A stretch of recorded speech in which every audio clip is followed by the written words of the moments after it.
Hi guys, welcome back to our channel Financeable. Today in this video I'm going to show you how to stop a trade in MetaTrader 5. To do so, follow some simple steps with me. First of all, open your MetaTrader 5 application, then this type of interface will appear in your screen once you have logged into your account. From here you can see Terminal section. If this doesn't appear in your screen, just press Ctrl+T, then it will pop up in your screen. From here, go to Trade section.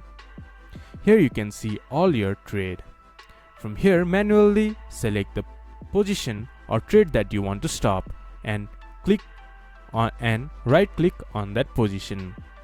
Then you can see a close option. Click to close. Then the trade will be stopped. This is how you can stop a trade in MetaTrader 5. This much for today's video. If you guys find our video helpful, please leave a like and comment. And do not forget to subscribe our channel and hit the bell icon. I'll see you guys again in our next video. Thank you for watching.